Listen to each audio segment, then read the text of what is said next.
Hi friends, welcome to physics flyer the learners team. मैं हूँ Rajshree Kabra. Welcome करती हूँ आप सबका ओनली ऑन फिजिक्स फ्लायर। तो आज जो है अपना एडवांस क्लासिकल मैकेनिक्स का न्यू टॉपिक शुरू होने वाला है, जिसका नाम है Lagrange's equation by D'Alembert's principle. Lagrange's equation अपने को देखना है, but we are finding out our Lagrange's equation by using your D'Alembert's principle. D'Alembert's principle का हेल्प लेकर आपको क्या करना है, लैग्रांजियस इक्वेशन या फिर लैग्रांजियन इक्वेशन, दोनों भी आप बोल सकते हो, वो आपको क्या करना है, फाइंड आउट करना है। पिछले वीडियो में अपन ने डीएलेम्बर्ट्स प्रिंसिपल कैसे आया था ये फाइंड आउट किया था। अब देखो, लैग्रांजियन इक्वेशन डीएलेम्बर्ट्स प्रिंसिपल से जो कुछ भी आपको इक्वेशन आता है वो nothing but the law of mechanics है या फिर लॉ ऑफ मोशन है। उसको क्या बोलते हैं अपन, लॉ ऑफ मोशन। देखो, अपने पास जो simple Newton's law of motion था वो क्या बोलता था, F इक्वल्स टू ma होता है। ये आपको क्या बोलता है, न्यूटन का लॉ। उसी को थोड़ा सा डीएलेम्बर्ट्स ने चेंज किया था और डीएलेम्बर्ट्स ने ऐसा बोला था कि F minus ma equals to 0 होता है। ये किसने बोला था, आपके डीएलेम्बर्ट्स ने। बट ये दोनों भी चीजें जो है वो आपके कार्टेशियन कोऑर्डिनेट सिस्टम में होती है। किस में होती है, कार्टेशियन कोऑर्डिनेट सिस्टम में होती है, वो होती है सिंपल स्पेस में। लेकिन जब आप बात करते हैं कॉन्फ़िगरेशन स्पेस की, किसकी, कॉन्फ़िगरेशन स्पेस की, तो कॉन्फ़िगरेशन स्पेस अपन ने क्या होता है ये सब कुछ देख लिया। अगर आपको नहीं पता है तो जाकर आप कॉन्फ़िगरेशन स्पेस वाला वीडियो देख सकते हो। ओके, आपको प्लेलिस्ट में मिल जाएगा या फिर आप फिजिक्स फ्लायर पर चले जाना, आपको वहाँ पे मिल जाएगा कॉन्फ़िगरेशन स्पेस क्या होता है। तो कॉन्फ़िगरेशन स्पेस में अपन कौन से ये लेते हैं, कोऑर्डिनेट्स लेते हैं, वेरिएबल्स कौन से लेते हैं अपन, जनरलाइज कोऑर्डिनेट। कौन से लेते हैं, आपके जनरलाइज कोऑर्डिनेट। तो ये जो आपके पास इक्वेशन ऑफ मोशन है वो ये जो है वो आपके पास सिंपल कार्टेशियन फॉर्म में होता है। तो उसको आपको क्या करना पड़ेगा, जनरलाइज कोऑर्डिनेट में चेंज करना पड़ेगा। किस में चेंज करना पड़ेगा, जनरलाइज कोऑर्डिनेट में। अगर मैंने इस डीएलेम्बर्ट्स प्रिंसिपल को जनरलाइज कोऑर्डिनेट में चेंज कर दिया तो जो कुछ भी मुझे एक इक्वेशन फॉर्म मिलेगा वो होगा मेरा लैग्रांजियस इक्वेशन। उसे अपन लैग्रांजियस इक्वेशन या फिर लैग्रांजियन इक्वेशन ऐसा बोलेंगे। समझ में आया, क्लियर हुई ये बात। तो this is nothing but the equation of motion. ये भी क्या है, आपका एक इक्वेशन ऑफ मोशन ही है। अब देखो, लैग्रांजियस इक्वेशन जो है ना वो आप टू टाइप से फाइंड आउट कर सकते हो, एक तो हैमिल्टोनियन प्रिंसिपल से या फिर डीएलेम्बर्ट्स प्रिंसिपल से। तो अपन फर्स्टली क्या करेंगे कि डीएलेम्बर्ट्स प्रिंसिपल से फाइंड आउट करेंगे। हैमिल्टोनियन अभी तक मैंने पढ़ाया नहीं है, फिर अपन हैमिल्टोनियन प्रिंसिपल क्या होता है ये देखेंगे और देन अपन उसके भी फाइंड आउट करेंगे। ओके, अगर मैं एग्जाम पॉइंट ऑफ व्यू से बात करती हूँ तो एग्जाम पॉइंट ऑफ व्यू से आप बोलोगे कि इसका डेरिवेशन यूजफुल नहीं है, बट डेरिवेशन से जो आपका इक्वेशन आपको मिलेगा वो ज्यादा यूजफुल होने वाला है। प्रॉब्लम सॉल्वेशन अपन इक्वेशन से ही करेंगे। बट अगर आप बात करते हैं आपके रेगुलर एग्जामिनेशन की, फॉर एग्जांपल बीएससी हो गया, एमएससी के जो रेगुलर एग्जामिनेशन की बात करते हो तो वहाँ पर जो है ये बहुत ज़्यादा इंपॉर्टेंट रोल जो है प्ले करता है। अगर आपकी थ्योरी एग्जाम होगी तो 12 मार्क्स के लिए ये क्वेश्चन आ सकता है। तो this is the one of the most important question. और हाँ, यहाँ पर देखो क्या है कि इक्वेशंस कैसे आते हैं ये समझ के लेना चाहिए। अगर मैंने आपको डायरेक्टली बता दिया, हाँ चलो ये एक अलग सा फॉर्म है, जो कुछ भी मेरे पास फॉर्म आया, this is the one of the form of equation, जो आपका इक्वेशन ऑफ मोशन होता है, उसी को अपन लैग्रांजियन इक्वेशन बोलते हैं, ऐसा मैंने बोल दिया तो आपको उसको रट्टा मारना पड़ेगा। आपको नहीं समझेगा ये क्यों होता है, ये क्यों होता है, क्या होता है। क्वेश्चन अराइज होना जरूरी है। जब तक क्वेश्चन अराइज नहीं होंगे, आपके जो कंसेप्ट है वो क्लियर नहीं होंगे, तो अपन ना हर एक चीज को डिटेल में देखते जाएंगे और ये क्वेश्चन कहाँ से क्या आया ये सब अपन देखने वाले। ओके, मीन्स अपने को कोई भी रट्टा मार नहीं करना है, सब कुछ समझ के लेना है, कौन सी चीज कहाँ से आई सब कुछ अपन समझ के लेंगे। ठीक है, तो यहाँ पर देखो, अब मेरे पास जो कुछ भी कोऑर्डिनेट्स है उसको मुझे क्या करना पड़ेगा, जनरलाइज कोऑर्डिनेट्स में चेंज करना पड़ेगा। ऐसे भी मैं बोलूँ तो चलेगा। तो अगर मैं यहाँ पर बोलती हूँ कि मैंने कंसिडर किया कि मेरे पास जो सिस्टम है उसमें कितने पार्टिकल्स है, मेरे पास जो सिस्टम है उसमें है मेरे पास n पार्टिकल्स, और उसका जो पोजीशन वेक्टर है वो मैंने क्या बोल दिया, द पोजीशन वेक्टर ri जो है उसको मैं डिनोट करूंगी ri q1 q2 q3 up to qk up to qn, t। Okay, अब यहाँ पर जो टी जो है वो क्या डिनोट करता है कि जो कुछ भी अपन ने पोजीशन वेक्टर लिया है वो टाइम पर डिपेंड करता है, अभी मैं फिलहाल ये बोल रही हूँ। और ये जो के है वो डिनोट करता है यूअर कॉन्स्टेंट्स को, ये जो के है वो किसको डिनोट करता है, यूअर कॉन्स्टेंट्स को, और ये जो एन है वो डिनोट करता है नंबर ऑफ पार्टिकल्स को। तो there are N number of particle, इसलिए क्यू एन तक उसके कोऑर्डिनेट्स गए, और क्यू के क्या मैंने अलग क्यों लिखा, क्योंकि नंबर ऑफ कॉन्स्टेंट्स होते हैं, नंबर ऑफ यहाँ पर हो जाएंगे पार्टिकल्स। देखो अब मैंने आपको एक बात बताई थी कि जो आपके नंबर ऑफ कॉन्स्टेंट्स होते हैं वो होता है सपोज टू बी के, तो देयर आर 3n, आपको क्या पता है कि there are 3n degrees of freedom, तो 3n माइनस के इक्वल्स टू होता है आपका n। समझ में आया, तो ये होता है, ठीक है। अब यहाँ पर देखो मैं एक बात बताने की कोशिश कर रही हूँ कि ये जो आपका डीएलएम्बर्ट्स प्रिंसिपल है, ये जो आपका डीएलएम्बर्ट्स प्रिंसिपल है वो होता है आपके देखो डीएलएम्बर्ट्स प्रिंसिपल आपके पास क्या होता है, मैं डीएलएम्बर्ट्स प्रिंसिपल लिखती हूँ कि summation of I equals to 1 to n F of I where F is your applied force minus P dot of I where P is your momentum, okay, और del of are I equals to do of are I equals to 0। लेकिन ये जो dough of are I है ये जो है वो आपके सिंपल कोऑर्डिनेट है, ये क्या है आपका सिंपल कोऑर्डिनेट है जो कि डिपेंड करता है, ये जो है वो डिपेंडेंट रहते हैं, किस कैसे रहते हैं, डिपेंडेंट रहते हैं हॉलोनोमिक कांस्टेंट पर। बट जब आप बात करते हो जनरलाइज कोऑर्डिनेट की, तो मैंने आपको जनरलाइज कोऑर्डिनेट क्या होता है ये बताते वक्त क्या बोला था कि number of coordinates which are totally independent, number of coordinate which are totally what, independent. तो आपको क्या करना पड़ेगा, इसी को, इस डिपेंडेंसी को आपको इंडिपेंडेंसी में लाना पड़ेगा। मतलब अभी आप किसी ना किसी इस पर डिपेंडेंट हो और आपको क्या करना पड़ेगा, उसको इंडिपेंडेंसी में लाना पड़ेगा। समझ में आया, इंडिपेंडेंसी में क्या करना पड़ेगा, उसको चेंज करना पड़ेगा, तभी आपको उस जनरलाइज कोऑर्डिनेट में उसका ये कुछ सब कुछ मिलेगा, और फिर आपको कॉन्फ़िगरेशन स्पेस में क्या मिलने वाला है, आपका इक्वेशन मिलने वाला है, ठीक है। तो नेक्स्ट अब क्या करेंगे, अपन क्या करेंगे, डेरिवेशन की शुरुआत करेंगे। डेरिवेशन थोड़ा सा लेंदी है, समझ के लो। डेरिवेशन हुआ कि नेक्स्ट वीडियो में अपन 4 प्रॉब्लम्स भी उसके ऊपर सॉल्व करने वाले हैं। सिंपल प्रॉब्लम्स लेंगे, अभी एग्जाम पॉइंट ऑफ व्यू से प्रॉब्लम नहीं लेने वाली हूँ मैं, बेसिक प्रॉब्लम लूंगी स्टार्टिंग में, ओके। तो लैग्रांजेस इक्वेशन में अपन फर्स्टली कंसिडर करेंगे कि consider I have n number of particles, मेरे पास क्या है n नंबर ऑफ पार्टिकल्स है, और उसमें मुझे क्या करना है, मेरे पास है पोजीशन वेक्टर। अब मेरे पास जो पोजीशन वेक्टर है आर आई, उसको मैं डिनोट कर रही हूँ R I, where R I is Q1 Q2 Q3, ये क्या है उसके वेरिएबल्स है up to Qn, and then T क्या हो जाएगा वहाँ पर टाइम, क्योंकि टाइम पर भी डिपेंडेंसी है। तो अगर सपोज मैंने इसको नंबर दे दिया 1 और इसी को मैंने क्या कर दिया, डिफरेंशिएट कर दिया विथ रिस्पेक्ट टू टाइम। अगर मैंने इसको डिफरेंशिएट किया विथ रिस्पेक्ट टू टाइम, तो यहाँ पर मैं यूज करूंगी आयलर्स रूल, आयलर्स रूल से उसका डिफरेंशिएशन करूंगी। अब आयलर्स रूल जो होता है वो मैंने डीएलएम्बर्ट्स में भी यूज किया था, आपको अगर याद होगा तो यहाँ पर क्या हो जाएगा, डी बाय डी टी, मुझे डिफरेंशिएट करना है इसलिए, ओके। तो ये देखो यहाँ पर और एक बात मैं आपको बता देती हूँ कि देखो ये होता है आपका डी, ये क्या होता है डी, ओके, ये होता है आपका डेल, ओके, और ये जो होता है वो होता है आपका डो, ठीक है। ये डो है, ये डेल है और ये डी है, ठीक है। D by D T of are I equals to, यहाँ पर आपको क्या मिलेगा, del R I by del T, नहीं डेल आर आई बाय क्या हो जाएगा Q1, ओके, टी नहीं, विथ रिस्पेक्ट टू टाइम यहाँ पर करना है, बट आयलर से ऐसा नहीं होगा, फिर क्या होगा, del R I by del Q1 del D Q1 by dt, ऐसा होगा, ठीक है। ये देखो यहाँ पर जो और एक बात आपको बतानी है कि del Q1 is almost equals to D Q1 होता है, और ये कैंसिल आउट होके आपको del of are I by del of T मिलता है, नियरली इक्वल होता है, एग्जैक्ट इक्वल नहीं होता है बट नियरली इक्वल होता है, ठीक है।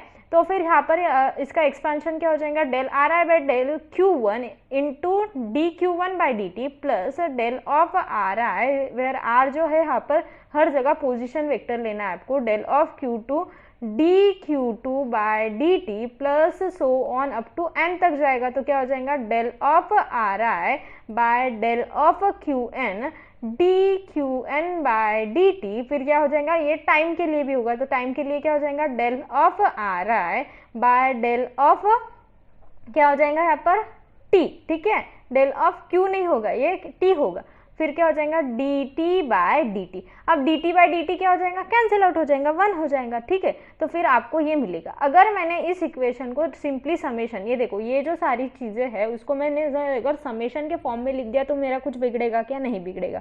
तो मेरे पास क्या हो जाएगा, d by dt of are I, okay, equals to summation of del of are I by del of Q K D Q K by D T, ठीक है, where K equals to 1 to n, okay, plus आ जाएगा आपके पास del of are I by del of T. समझ में आया, ठीक है, क्लियर हुआ यहाँ पर। अब देखो यहाँ पर दो चीज़ें आपको ध्यान में रखनी है। देखो अब d by D T of are I है तो d बाई डी टी, अगर d by D T of are I है मतलब क्या है, आपके पोजीशन वेक्टर का डिफरेंशिएट किया तो मुझे क्या मिलती है, वेलोसिटी। तो मैं इसको लिख सकती हूँ v ऑफ i, या फिर मैं इसको ऐसे भी लिख सकती हूँ आर आई का डॉट, आर आई का क्या लिख सकती हूँ मैं यहाँ पर डॉट। तो मैं इसी को, इस इक्वेशन को, और देखो ये पर यहाँ पर भी क्या है d by D T of Q के, तो मैं इसको क्या लिख सकती हूँ क्यू के का डॉट। तो मैंने इसमें ये जो बेसिक चेंजेस है वो कर दिए। तो मेरे पास अब क्या मिल जाएगा, v ऑफ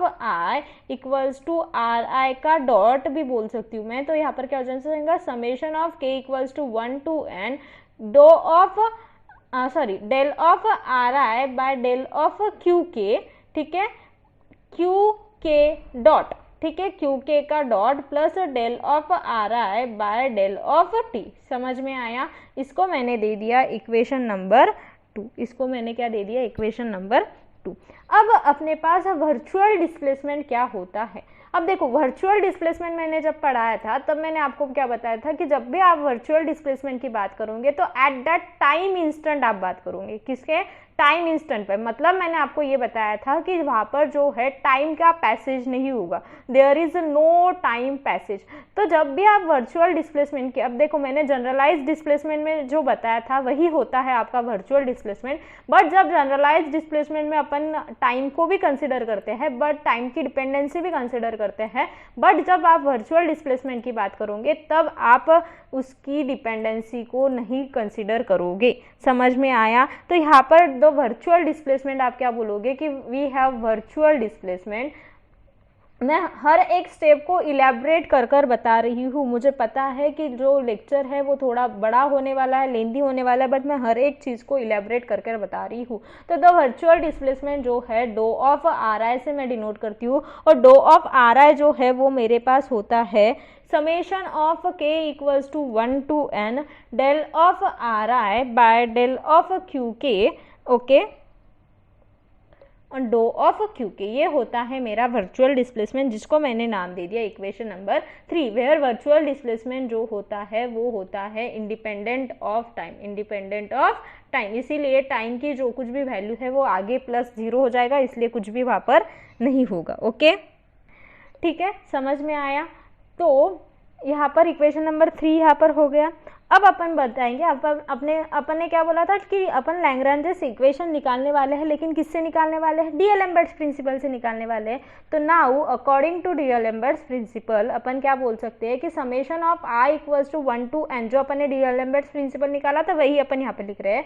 वो क्या हो जाएगा, F of I minus P dot of I into dough of are I equals to 0। अब ये जो डो ऑफ आ रहा है वो यहाँ पर क्या है, यूर वर्चुअल डिस्प्लेसमेंट, ठीक है, यहाँ पर ये क्या है आपका वर्चुअल डिस्प्लेसमेंट। तो इसी को अगर मैंने ओपन अप किया तो मुझे क्या मिलेगा, summation of I equals to 1 to n F of I do of are I, where doe of are I is your virtual displacement and F of I is your applied force, okay, minus summation of I equals to 1 to n P dot of are I, sorry P dot of I do of are I equals to 0। समझ में आया। तो मैं ये जो equation मैंने लिखा उसको मैं दे देती हूँ इक्वेशन नंबर 4। अब अपने को क्या करना है, इक्वेशन नंबर 4 के हर एक टर्म को निकालना है और उसको फिर आगे क्या करना है, सॉल्व करना है। तो अपन फर्स्टली देखेंगे ये टर्म क्या होगा, और देन उसके बाद में अपन फाइंड आउट करेंगे कि ये टर्म क्या होगी, और फिर इन दोनों की जो कुछ भी आपका आएगा वो अपन इसमें पुट करेंगे, और फिर अपना जो इक्वेशन है वो ऑलमोस्ट आपको मिल जाएगा। समझ में आया। तो यहाँ पर अब यहाँ पर अपन क्या करेंगे, फर्स्टली जो F of I do of are I है वो अपन लेंगे और उसको करेंगे सॉल्व। अब देखो यहाँ पर F of I del doe of are I है, तो डो ऑफ आर आई अपना क्या है यहाँ पर वर्चुअल डिस्प्लेसमेंट। तो आपको क्या करना है, सिंपली वहाँ पर वर्चुअल डिस्प्लेसमेंट जो है इक्वेशन नंबर 3, उससे आपको क्या करना है, वो वैल्यू को वहाँ पर पुटअप कर देना है। तो अगर मैंने इक्वेशन नंबर 3 की जो वैल्यू है वो इसमें पुटअप की, तो summation of I equals to 1 to n F of I do of are I ये रख दिया। तो अब डो ऑफ आर आई की वैल्यू मैं पुट कर रही हूँ, तो मुझे क्या मिलेगा, summation of I 1 to n F of I. अब यहाँ पर क्या हो जाएगा फिर, समेशन ऑफ के equals to 1 to n del R I by del of Q के डो ऑफ क्यू के। ठीक है, ये इसकी वैल्यू रख दी। ठीक है, अब मैंने सपोज टू भी इसको थोड़ा सा रीअरेंज किया, तो मुझे क्या मिला, summation of I equals to 1 to n। ठीक है, समेशन ऑफ के इक्वल्स टू 1 to n, दोनों समेशन साथ में लिख दिए। Okay, F of I del R I by del Q के डो ऑफ क्यू के। ठीक है, समझ में आया यहाँ तक। अब देखो ये किससे मिला अपने को, फ्रॉम इक्वेशन नंबर 3। अब अगर सपोज मैंने ये क्या जो है, ये जो मैं पिंक से जो मैं ब्रैकेट कर रही हूँ, ये मैंने क्या बोल दिया, this bracket is nothing but my G K. ये क्या है मेरा, G of K. But G of K होता क्या है, तो जी ऑफ के होता है यूअर जनरलाइज्ड फोर्स। क्या होता है, यूअर जनरलाइज्ड फोर्स। बट अभी अपन यहाँ पर जनरलाइज्ड फोर्स के बारे में बात नहीं कर रहे, अपन अभी जस्ट कंसिडर कर रहे हैं कि ये क्या है, मेरा जी ऑफ के है। ठीक है, जनरलाइज फोर्स अभी मैंने आपको पढ़ाया नहीं है, आई नो दैट, इसीलिए मैं उसको ऊपर डिपेंड, मैं बाकी नहीं बता रही हूँ, बस इतना आपको बता रही हूँ कि ये क्या है। तो मैंने इसके जगह क्या लिख दिया, जी ऑफ के। तो मेरे पास क्या हो जाएगा, समेशन ऑफ के equals to 1 to n G of K dough of Q के। ठीक है, समझ में आया। ये जो मुझे इक्वेशन मिला, ये किसकी वैल्यू मिली, इसकी वैल्यू मिली। Means summation of I equals to 1 to n F of I do of are I की वैल्यू मिली, जिसको मैंने इक्वेशन नंबर दे दिया 5। ठीक है, ओके। अब अपन लेंगे ये जो मैंने ब्लैक से ये किया था वो, और उसको सॉल्व करके उसकी वैल्यू निकालेंगे। ठीक है, अब यहाँ पर इसकी वैल्यू निकालना है, तो P क्या होता है, P is your what, momentum. अब P डॉट ऑफ I है, तो P क्या होता है आपका, मास इनटू वेलोसिटी। ठीक है, अब P डॉट है तो मीन्स आपका ऊपर डॉट है, मीन्स उसको क्या करना पड़ेगा, आपको डिफरेंशिएट करना पड़ेगा with respect to your time. लेकिन मास क्या होता है आपका, मास होता है आपका कांस्टेंट। तो फिर क्या हो जाएगा, फिर आपको जो है P डॉट क्या मिलेगा, देखो मैंने क्या बताया, P डॉट जो है वो होता है आपका mv d/dt। अब डॉट को मैं d/dt लिख देती हूँ। अगर मैंने इसको डिफरेंशिएट किया तो मुझे ये क्या मिलेगा, m v का डॉट, क्योंकि m तो क्या है आपका कांस्टेंट है, v का डॉट हो जाएगा। अब v के डॉट को मैं और कैसे लिख सकती हूँ, m v डॉट लिख दिया। अब m डॉट है तो फिर इसको मैं कैसे लिख सकती हूँ, m d/dt ऑफ v। अब d/dt ऑफ v है तो उसको मैं ऐसे लिख सकती हूँ, क्या देखो, अब d/dt ऑफ v है ना, तो उसको मैंने अगर सपोज टू बी ऐसा लिख दिया, m d/dt स्क्वायर लगा देती हूँ यहाँ पर ऑफ r, तो चलेगा, क्योंकि क्या है, v भी क्या है आपका d/dt ऑफ r होता है। ठीक है, फिर इसका क्या हो जाएगा, मैं इसको इसे लिख सकती हूँ mr का डबल डॉट। ठीक है, तो mr का डबल डॉट लिख सकती हूँ। तो जो मेरे पास था उसमें मैं अब यहाँ पर क्या लिख दूंगी, जो मेरा मोमेंटम है उसमें मैं क्या लिख दूंगी, mr का डबल डॉट। समझ में आया ना मैं क्या क्या कर रही हूँ, आपको अच्छे से समझ में आ रहा है ना। कोई भी अगर प्रॉब्लम होगी ना आप कमेंट कर देना, मैं आपको वो प्रॉब्लम जो है वो सॉल्व करके दे दूंगी। ठीक है, तो यहाँ पर देखो क्या हो जाएगा, मेरे पास हो जाएगा summation of i equals to 1 to n। देखो पी आई का dot doe of are I था, इसको अब मैंने क्या कर दिया, doe of are I means your what, virtual displacement. तो वर्चुअल डिस्प्लेसमेंट की वैल्यू डाल देना और पी डॉट ऑफ आई डाल देना। फिर यहाँ पर मेरे पास क्या हो जाएगा, summation of I equals to 1 to n M I R I का डबल डॉट। ठीक है, ये हो गया, मैंने क्या कर दिया, यहाँ पर P के जगह लिख दिया MI/RI का डबल डॉट। ठीक है, ये मैंने लिख दिया। अब मैं यहाँ पर क्या करूँगी, जो कुछ भी मेरा वर्चुअल डिस्प्लेसमेंट है उसकी वैल्यू लिख दूंगी। तो वर्चुअल डिस्प्लेसमेंट की वैल्यू क्या थी मेरे पास, summation of K equals to 1 to m del of RI by del of Q K dough of Q K था। ये मैंने यहाँ पर लिख दिया। ओके फाइन, यहाँ तक क्लियर है। अब इसी को मैंने थोड़ा सा रीअरेंज किया या फिर मैं देखो यहाँ पर अगर मैंने इसी को क्या कर दिया, रीअरेंज किया, तो मुझे क्या मिलेगा, summation of I equals to summation of के इक्वल्स टू लेती हूँ मैं, के का समेशन पहले ले रही हूँ, तो क्या हो जाएगा, K equals to 1 to n summation of I equals to 1 to n। ठीक है, फिर क्या हो जाएगा, एम आई आर आई का डबल डॉट। ओके, फिर यहाँ पर होगा del of are I del of Q के, और फिर यहाँ पर हो जाएगा डो ऑफ क्यू के, और मैंने इसको ले लिया मेरे ब्रैकेट में। इसको क्या ले लिया मैंने, एक ब्रैकेट में। तो ये जो मैंने ब्रैकेट में लिया, अब मैं क्या करूँगी, इस ब्रैकेट को करूँगी सॉल्व और फिर इसमें वैल्यू पुट करूँगी। तो ये जो है वो अब मैं सॉल्व करने वाली हूँ। देखो यहाँ पर ये जो है उसको सॉल्व करने के लिए अगर मैंने इस डबल डॉट को एक डॉट निकाल कर मैंने इसको डी बाई डी टी लिख दिया, तो कोई प्रॉब्लम होगा क्या, नहीं होगा। तो देखो मैं क्या क्या कर रही हूँ। ओके, पूरा मैथमेटिकल है, कुछ भी यहाँ पर फिजिक्स लगाने का काम ही नहीं है, सब समझ लो। अगर आपको एक बार थोड़ा सा पता है कि कौन सी चीज़ क्या होती है, तो पूरा जो है वो मैथमेटिकल ही कंसेप्ट है। अब मैं कंसिडर करूँगी नाउ ये, तो नाउ मैंने ऐसे कंसिडर किया कि एम आई आर आई का double dot del of are I by del of Q के। ठीक है, अब मैंने इसको करना है मुझे सॉल्व, तो मैंने इसी को क्या कर दिया, इसको मैंने लिख दिया D by D T of M I R I का डॉट। अब देखो डी बाई डी टी है मीन्स इस एक डॉट को डी बाई डी टी लिखा, तो यहाँ पर ओनली 1 डॉट आएगा, del of are I by del of Q के। ठीक है, मैंने यहाँ पर किया कि आर के ऊपर के एक डॉट को निकालकर डी बाई डी टी लिख दिया। ओके, अब देखो अगर सपोज टू भी मैंने यहाँ पर अब ये कर दिया, तो इसके बाद में मेरे पास क्या है, ये डी बाई डी टी है, मतलब मेरा डिफ्रेंशिएशन है, और ये मेरी सपोज टू भी वैल्यू हो गई u और ये मेरी वैल्यू हो गई v। तो D by D T of u into V क्या होता है, u into derivative of v plus v into derivative of u। तो बस आपको ये जो है वो रूल यहाँ पर लगाना है और इसको सॉल्व करना है। तो मेरे पास ये रूल लगाने के बाद में जो है बाद में क्या आएगा, सो मैंने यहाँ पर अगर u इंटू वी का रूल लगाया तो मेरे पास यहाँ पर क्या हो जाएगा, देखो पहले तो u वैसे की वैसा, मतलब मेरा जो M I R I dot है वो वैसे की वैसा। ओके, फिर D by D T of second term हो जाएंगी del of are I by del of Q की। ठीक है, ये हो जाएंगे सेकंड टर्म, प्लस अब क्या करना पड़ेगा, सेकंड टर्म वैसे की वैसा, मतलब del of are I by del of Q K वैसे की वैसा, और डिफरेंशिएट किसका होगा, एम आई आर आई का डॉट का। देखो m जो है वो कांस्टेंट है, तो आर आई डॉट का हो जाएगा डिफरेंशिएशन, तो क्या हो जाएगा मेरे पास एम आई आर आई का डबल डॉट। समझ में आया कैसे मिला, ठीक है फाइन, यहाँ तक क्लियर है। ओके, अब मेरे पास जो इक्वल्स टू के इधर था वो क्या था, मेरे पास एम आई आर आई का double dot del of are I by del of Q के। ठीक है, ये था मेरे पास। अब मैंने बस इसको क्या कर दिया, रीअरेंज कर दिया। तो इसको मैंने रीअरेंज करने के बाद में मुझे अब जो है वो क्या मिल रहा है, देखो D by D T of M I R I dot del of are I del of Q के माइनस एम आई,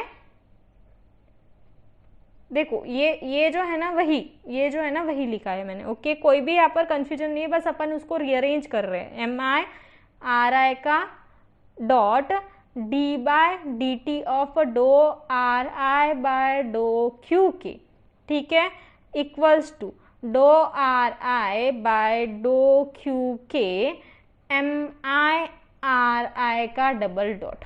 ठीक है, समझ में आया। यहाँ पर बस ये जो वैल्यू है D by D T of M I R I का डॉट, यही देखा ना अपन ने, doe of are I by doe of Q के। ठीक है, ऐसे ही था। तो ये जो मैंने ब्लू से लिखा वो इक्वल्स टू ये था और इसी का इक्वल्स टू ये था, तो कोई भी प्रॉब्लम आपको नहीं होनी चाहिए। बस इसको आपको, ये जो मैं ब्लू से शेड कर रही हूँ उसको ही आपने क्या किया है, यहाँ पर रीअरेंज कर दिया। ठीक है, ये क्या कर दिया आपने, रीअरेंज कर दिया। ठीक है, अब देखो यहाँ पर ये रीअरेंजमेंट समझ में आई।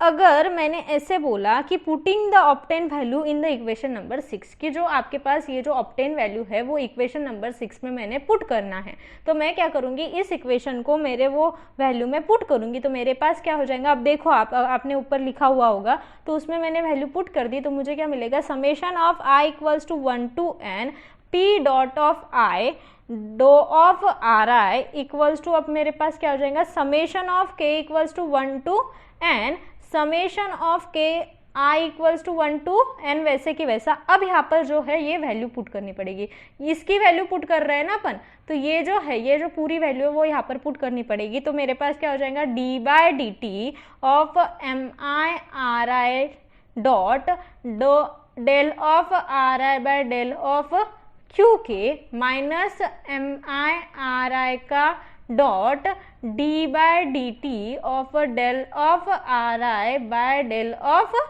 क्यू के, ठीक है। और यहाँ पर क्या हो जाएगा मेरा, डो ऑफ क्यू के, ठीक है। बस मैंने क्या कर दिया, इसकी वैल्यू को यहाँ पर पुटअप कर दिया। तो अब नाउ मैं क्या बोलती हूँ कि यहाँ पर अब जो है, यहाँ पर थोड़ी सी चीज़ जो है ना वो समझने वाली है, और वो जो है हटके कुछ आया है, मतलब थोड़ा अनरिलेटेड आया है, कि आपको यहाँ पर थोड़ा सा जो है दिमाग लगाना पड़ेगा कि ऐसा भी हो सकता है। देखो मैं क्या बोल रही हूँ कि D by D T of dough R I by dough Q K जो है, अगर मैंने doe R I by dough Q K, देखो मैं आपको पता होगा कि ये जो है डी टी और डो क्यू के, ये पूरे इंडिपेंडेंट होने की वजह से, एक में पर डिपेंड नहीं होने की वजह से आप उसको इंटरचेंज कर सकते हो। तो इसी से मैं ऐसे लिख सकती हूँ, doe of doe Q K D of are I by D of T, ऐसे मैं लिख सकती हूँ। अब D of are I by D of T को मैं ऐसे लिख सकती हूँ, डो क्यू के और आर आई का डॉट लिख सकती हूँ, या फिर मैं इसको लिख सकती हूँ doe V by dough Q K, ऐसे लिख सकती हूँ, ठीक है। समझ में आया, ये जो है v जो है वो v ऑफ i होगा, ओके।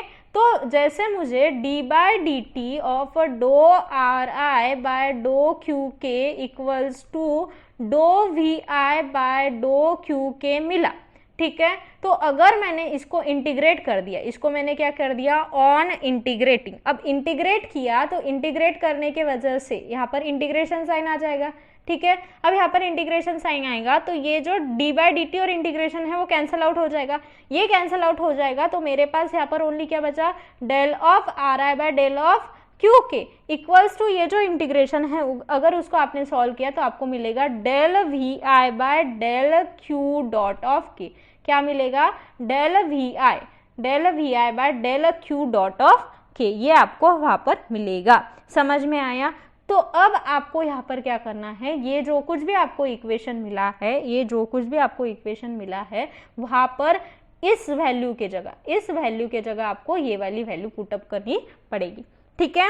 तो बस आपको वैल्यूज पुट करना है और आपको एक इक्वेशन मिलेगा। अब मैं ये पूरा इरेज कर देती हूँ और अभी जो इक्वेशन आपको ये वैल्यू पुट करने के बाद में मिलेगा वो उस इक्वेशन पे जाते हैं। तो आपको अब क्या मिलेगा, अब देखो आपको मिलेगा यहाँ पर summation of I equals to 1 to n p dot of I do of are I equals to summation of k equals to 1 to n summation of I equals to 1 to n, फिर यहाँ पर क्या हो जाएगा, D by D T of M I v, okay, del we I by del Q dot of k, अब यहाँ पर मैंने वो वैल्यू रख दी, ओके। फिर क्या होगा, minus summation of I equals to 1 to n M I v i del we I by del Q के, और इस पूरे इसको डो ऑफ क्यू के। समझ में आया, ठीक है, समझ में आ रहा है क्या यहाँ पर, ओके। फिर इसी को उसके आगे अगर मैंने किया तो क्या हो जाएगा, summation of k equals to 1 to n in bracket summation of i equals to 1 to n d by D t. अब यहाँ पर जो है डो मैंने ले लिया, यहाँ पर डो डॉट के, क्यू के का डॉट, और यहाँ पर मैंने लिख दिया M I V into V I into V I, ये v जो है उसके आई भी है, ओके।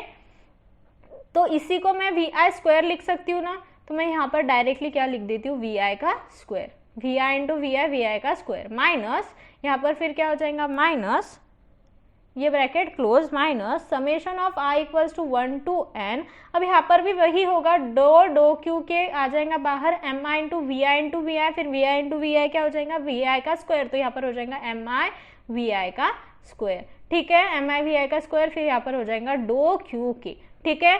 एडजस्टिंग 1/2 एडिशन और सब्ट्रैक्शन में एडजस्ट कर दिया तो मुझे क्या मिलेगा, k equals to 1 to n, ठीक है, k equals to 1 to n d by D t, ये जो समेशन है वो अब मैं अंदर लेके जा रही हूँ, ओके, तो D by D t do by dough q dot of k summation of i equals to 1 to n half mi vi का स्क्वायर, ठीक है, हाफ मैंने एडजस्टमेंट किया, दोनों साइड कर रहे हैं अपन एडजस्टमेंट, माइनस यहाँ पर क्या हो जाएगा, do by dough Q k summation of i equals to 1 to n mi vi का स्क्वायर, यहाँ पर हाफ भी आएगा क्योंकि अपन दोनों साइड में एडजस्टमेंट कर रहे हैं, डो ऑफ क्यू के, डो ऑफ क्यू के। अब देखो ये क्या है, हाफ एम वी स्क्वायर जो होता है वो होता है काइनेटिक एनर्जी, तो काइनेटिक एनर्जी मैंने डिनोट की टी से, इसके जगह मैं क्या लिख दूंगी, टी लिख दूंगी। तो अब मेरे पास क्या होगा, summation of k equals to 1 to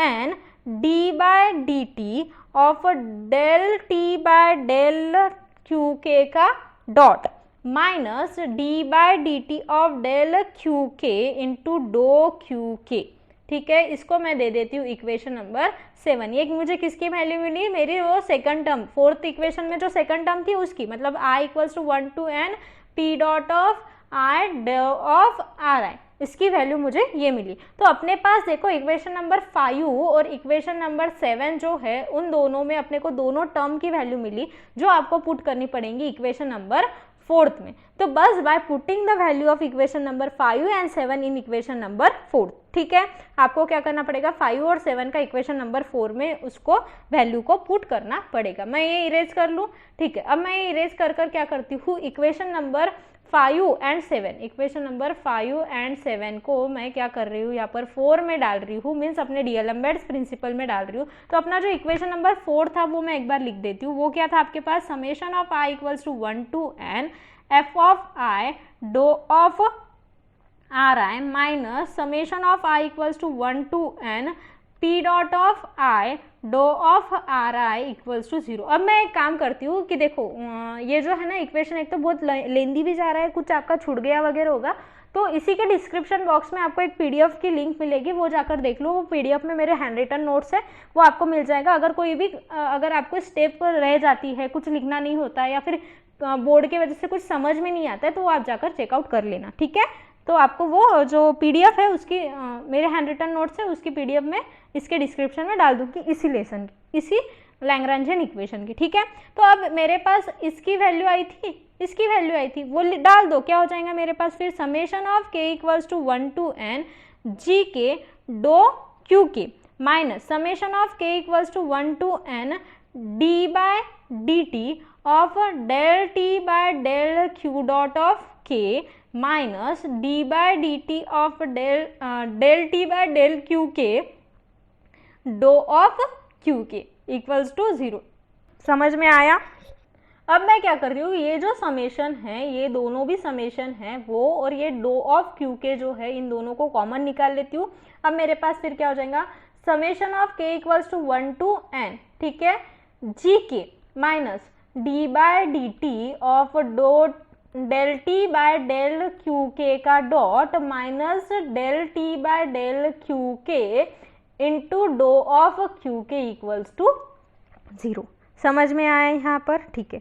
अब देखो अगर मैंने समेशन और इसको जो है अगर मैंने इस साइड में लेके गया तो क्या हो जाएगा, अल्टीमेटली 0 हो जाएगा। तो मेरे पास क्या बचेगा, जी के minus D by D T del T by del Q K dot minus del T by del Q के इक्वल्स टू 0। तो इसी को मैं ऐसे बोल सकती हूँ कि D by D T del T by del Q के का dot plus d by del T by del Q के इक्वल्स टू जी ऑफ के। क्या बोल सकती हूँ मैं, इक्वल्स टू जी ऑफ के। समझ में आया? नहीं, माइनस है, ये माइनस हो जाएगा। अब फिर इसको साइन चेंज कर दो तो आपके पास क्या हो जाएगा, यहाँ पर अगर मैंने इसमें साइन को एडजस्टमेंट कर दिया तो ये मेरा हो जाएगा प्लस, फिर माइनस और फिर प्लस, तो ये मेरे पास ये होगा। तो ये जो है वही आपका लैग्रैन्जियन इक्वेशन है, बट अभी यहाँ पर थोड़ा सा जो चीज़ है वो बाकी है।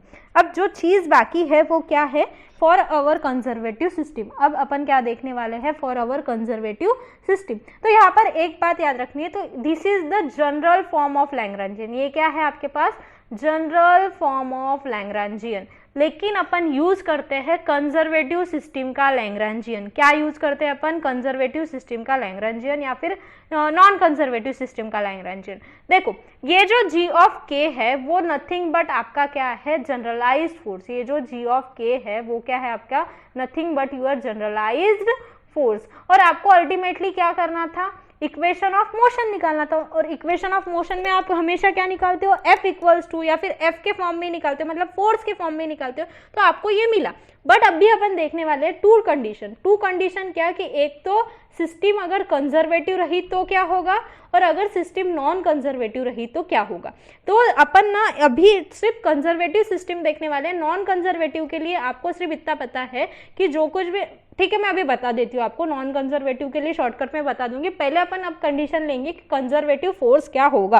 तो ये जो आपका इक्वेशन आया है उसको मैं देती हूँ इक्वेशन नंबर 8, और इक्वेशन नंबर 8 को ही आप बोलोगे generalize form of your Lagrangian equation. ठीक है, अब मैं ये पूरा इरेज कर ओनली आपका जो जनरलाइज फॉर्म है वो लिखती हूँ। ठीक है, तो आपके पास जो जनरलाइज फॉर्म ऑफ इक्वेशन था वो क्या था आपके पास, D by D T of del T by del Q के का dot minus del T by del Q के equals to ji of K, where G of K is your generalised what, generalised force. ठीक है, अब यहाँ पर अगर मैंने बात की कंजर्वेटिव सिस्टम की, तो कंजर्वेटिव सिस्टम में एक बात आपको याद होनी चाहिए या फिर आपको पता होनी चाहिए, कुछ भी आप बोल सकते हो कि इन अ कंजर्वेटिव सिस्टम आपका जो कुछ भी फोर्स होता है वो ग्रेडियंट ऑफ पोटेंशियल होता है, पोटेंशियल ग्रेडियंट होता है, ऐसे आप बोलते हो। तो F आपका जो कुछ भी आपका F फोर्स है, तो अपन आयत पार्टिकल्स के लिए ले रहे हैं, तो F ऑफ I जो है वो होगा आपका ग्रेडियंट ऑफ पोटेंशियल। तो ग्रेडियंट ऑफ पोटेंशियल लिखते हैं माइनस डेल आई वी से, तो डेल आई वी लेंगे क्योंकि आयत पार्टिकल है, तो minus del i v. Okay, ये होगा फॉर अ कंजर्वेटिव सिस्टम। तो यहाँ पर अगर ये ऐसा होता है तो अपन इसी को कैसे बोल सकते हो, minus i cap del we by del x i plus, इसी को ग्रेडियंट को ऐसे लिखते हैं प्लस माइनस। अब प्लस माइनस वापस माइनस होगा तो मैं डायरेक्टली यहाँ पर लिख दूंगी माइनस। ठीक है, यहाँ पर फिर हो जाएगा minus J cap del we by del Y I minus K cap del we by del Z I. ठीक है, ये आई क्या है आपके पार्टिकल्स के लिए आई आई लगा है। तो इसी वजह से जो आपका जनरलाइज फोर्स के कंपोनेंट है जी ऑफ के है वो भी क्या हो जाएंगे, minus summation of I equals to 1 to n, फिर इसी में मतलब जनरलाइज इसके फोर्स के ये क्या हो जाएगा डेल वी, क्योंकि देखो जे ऑफ के जो है वो क्या होता है आपके पास, देखो जी ऑफ के जो है वो आपके पास क्या होता है, summation of I equals to 1 to n F of I del of are I by del of Q k होता है। तो आपको एफ आई के कंपोनेंट्स ये लिखना है। ठीक है, एफ आई के जगह ये कंपोनेंट्स लिखना है, और फिर आपका ये del of are I by del of Q k वो आने वाला है ना। तो यहाँ पर आप लिख लेंगे del we by del x I by del of Q K plus del we by del Y I by del of Q K plus del we by del Z I by del of Q K. समझ में आया? ठीक है, तो इसी से अपन directly बोल सकते हो कि जी ऑफ के equals to minus D we by del we by del Q k, यही आप ऐसे भी बोल सकते हो। ठीक है, समझ में आया फॉर अ, ठीक है। तो यहाँ पर ये जो है इसको जी ऑफ के जगह मुझे क्या करनी पड़ेगी, वो वैल्यू लिखनी पड़ेगी। तो यहाँ पर क्या हो जाएगा D by D T del T by del Q के का dot minus del T by del Q के equals to minus D we by del, देखो यहाँ पर इतना डेल डी तो वो कंफ्यूज हो जाता है बोलते बोलते, लेकिन लिखने में कोई भी गड़बड़ नहीं हुई है, तो आपको इतना पता है। Del we by del Q के, ठीक है, del we by del Q के, ठीक है, समझ में आया। तो अब देखो यहाँ पर अगर सपोज टू बी मैंने ये जो टर्म है उसको इधर लेके गई तो मेरे पास क्या हो जाएगा, del D by D T of del T by del Q K dot minus D by del Q K T minus V equals to 0। अब टी माइनस वी मीन्स मैंने इसमें से ये वाली वैल्यू और इसमें से ये वाली वैल्यू जो है मैंने क्या ले ली, कांस्टेंट ले ली, तो टी माइनस वी। तो ये जो आपके पास आया है इसी में आपको अब थोड़ा और एक बात ध्यान में रखना है, ठीक है। तो यहाँ पर उसको आपको एक चीज़ जो है वो एडजस्टमेंट करनी है। तो यहाँ पर आप लिख दो कि स्केलर पोटेंशियल जो है आपका v जो है वो एक स्केलर पोटेंशियल है, जिस वजह से जो फंक्शन आपके जनरलाइज कोऑर्डिनेट है q के ओनली, मतलब जो फंक्शन ऑफ जनरलाइज कोऑर्डिनेट पर q के पर ही डिपेंड करेगा, बाकी किसी पर भी डिपेंड नहीं करेगा। देखो यहाँ पर आप लिख लो क्या मैं बता रही हूँ, वो लिख लो यहाँ पर सेंटेंस में कि since the scalar potential v, जो आपका स्केलर पोटेंशियल v है वो है is the function of your generalize coordinate, is the function of your generalize coordinate only. मतलब ओनली क्या है आपका जो v है पोटेंशियल जो है वो q के जनरलाइज कोऑर्डिनेट का ही ओनली फंक्शन है, ओके। और वो नॉट डिपेंडिंग, क्या लिखना है आपको आगे, नॉट डिपेंडिंग, जो कि आपका कोई भी डिपेंड नहीं करता है ऑन जनरलाइज वेलोसिटी। मतलब क्या कि आपसे जनरलाइज वेलोसिटी पर कोई भी डिपेंडेंसी नहीं है। अगर डिपेंडेंसी नहीं है तो आपको पता है कि अगर डिपेंडेंसी नहीं होती है तो आपका जो कुछ भी डेरिवेटिव है वो क्या आ जाता है, जीरो हो जाता है। तो यहाँ पर अगर मैंने माइनस वी लगा भी दिया, यहाँ पर टी माइनस वी कर भी दिया तो कोई फर्क पड़ेगा क्या, नहीं, क्योंकि क्या, क्योंकि वो जनरलाइज वेलोसिटी पर डिपेंड नहीं करता, डिपेंड नहीं करता तो उसका क्या डेरिवेटिव भी आपको नहीं निकलेगा। तो अब मैं उसको यहाँ पर टी लगाकर मैं ये बोल सकती हूँ कि D by D T del by del Q के का dot T minus V, okay, minus del by del Q K T minus V equals to 0। और ये जो टी माइनस वी है उसी को अपन एक न्यू टर्म यहाँ पर ऐड कर रहे हैं, वो की है आपका एल। क्या है आपका एल, और ये एल ही जो है वो होता है आपका लैग्रैंजियन ऑफ द सिस्टम। वो क्या है आपका लैग्रैंजियन ऑफ द सिस्टम, ये एल जो है वो हो जाएगा आपका लैग्रैंजियन ऑफ द सिस्टम। तो लास्टली आपको जो इक्वेशन मिला है फॉर अ कंजर्वेटिव फोर्स वो क्या मिला है, D by D T of del L by del of Q के का dot minus del L by del Q के इक्वल्स टू 0, वेयर एल जो है वो होगा आपका टी माइनस वी, वेयर के टी जो है आपकी काइनेटिक एनर्जी हो गया और वी जो हो जाएगा आपका पोटेंशियल हो जाएगा। समझ में आया। तो यही जो है वो ही है आपका Lagrangian equation for your conservative force, for your what conservative force. But अगर आप बात करते हैं नॉन कंजर्वेटिव फोर्स की, तो in a non conservative force del by del D by D T of del L by del Q के का dot minus del L by del Q के इक्वल्स टू आपके पास होगा G dash of K, where G dash of K is your other generalised force. ठीक है, ऐसा आएगा for a non conservative system. But अभी अपन नॉन कंजर्वेटिव पर नहीं जा रहे हैं, अभी अपन ने सिर्फ किसके लिए देखा है, कंजर्वेटिव सिस्टम के लिए देखा है। तो ये जो है आपको ये जो फॉर्मूला है वो किसके लिए आया है, दिस इज योर लैग्रैंजियन इक्वेशन और other form of your motion. समझ में आया। और एक बात, जितने नंबर्स ऑफ कोऑर्डिनेट होंगे उतने नंबर्स ऑफ कोऑर्डिनेट्स के लिए आपको डिफरेंट डिफरेंट निकालने पड़ेंगे। फॉर एग्जांपल अगर मैं लेती हूँ कि मेरे पास, अगर मैंने ऐसा दिया कि मेरे पास t equals to half m x dot square plus y dot square plus z dot square है, और मैंने इसका बोला कि चलो इसका जो मुझे मोशन का इक्वेशन ऑफ मोशन निकाल के बताओ, तो आप इसको फाइंड आउट कैसे करोगे कि इसमें पहले तो आप देखोगे कि वेरिएबल्स कितने हैं। वेरिएबल्स कितने हैं, यहाँ पर x है, y है और z है। There are 3 variables. तो 3 वेरिएबल्स है तो 3 अलग अलग वेरिएबल्स के लिए आपको ये फाइंड आउट करना पड़ेगा। फॉर यहाँ पर q के जगह क्या आएगा, x हो जाएगा, फिर एक बार y हो जाएगा और एक बार z हो जाएगा। ऐसे आपको निकालना पड़ेगा। ठीक है, तो यहाँ पर आपका लैग्रैंजियन इक्वेशन खत्म होता है। नेक्स्ट वीडियो में अपन 4 प्रॉब्लम्स लेंगे जिसमें अपन लैग्रैंजियन इक्वेशन सॉल्व करेंगे फॉर वेरिएबल्स के हिसाब से, x y z, r theta phi, है वो वाले जो है उससे अपन क्या करेंगे, उसको करेंगे अच्छे से सॉल्व, ठीक है।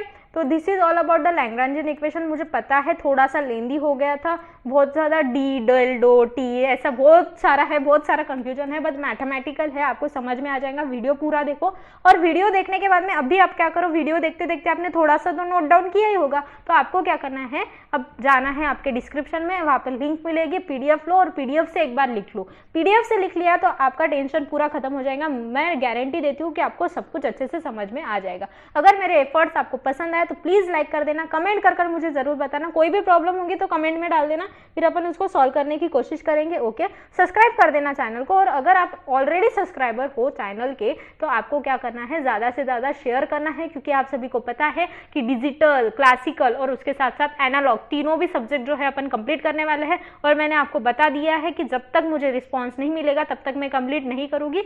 और हाँ, रिस्पॉन्स मिलने के बाद में हो सकता है कि न्यू और कोई सब्जेक्ट आ जाए, तो आपको क्या करना है, रिस्पॉन्स अच्छे से देना है। तो शेयर कर देना। Thank you very much for watching this video. मिलते हैं नेक्स्ट वीडियो में।